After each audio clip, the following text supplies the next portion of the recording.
beginning of the 20th century, ocean liners often featured what was called a grande descente, a grand staircase for passengers to make an entrance into the dining room wearing their most fashionable evening wear, a great stage for social display. Action. In the exhibition, we're recreating a grande descente to give a sense of this daily ritual. Cut. The garments that we're recreating all belong to the same owner, Miss Emily Grigsby, a New York socialite. She traveled on liners between Europe and America. She was a client of couturiers like Paul Poiret, Madeleine Vionnet, and Jeanne Lanvin. She wasn't afraid to wear quite shocking fashions for the time. Poiret was famous because he did away with the corset. The costumes in the exhibition are museum pieces, and they can't be worn. So theatre costumiers are going to come into the V&A, study the garments with our textile conservators, and create replicas. They can be worn by a model who will then bring them to life. I became involved in this project because of my background as a costume maker. I'm used to making clothes for performance. The costume is moving. The garments in the museum are static. But I think to see things in wear is a very different thing.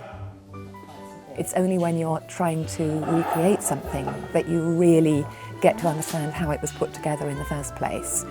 They're incredibly simple. They're almost ethnic. I had no idea they were by Paul Poiret. The cape, for example, is made out of 2 rectangles, drapes beautifully. And then the bow dress, the bow itself is separate, but otherwise the whole thing is just one piece of cloth.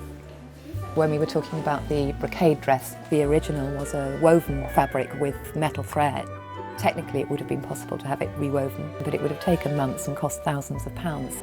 The most important thing was to recreate the pattern. We decided to use a process which is called digital printing, which is practically recreating the design on a computer and have it printed on fabric. The digital printer can be set to repeat.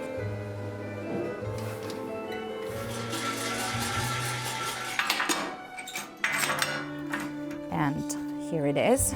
It's missing that effect where it picks up the light and it shines. Glitter highlights, fake metallic thread. Often in fashion exhibitions, you have the dress on a mannequin, but you don't get the experience from all angles.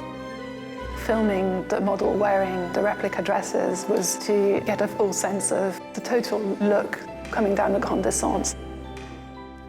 It's always a challenge trying to recreate something from a past era for a modern body. But I think these particular garments work extremely well. They just feel timeless, and it's lovely to make them live again.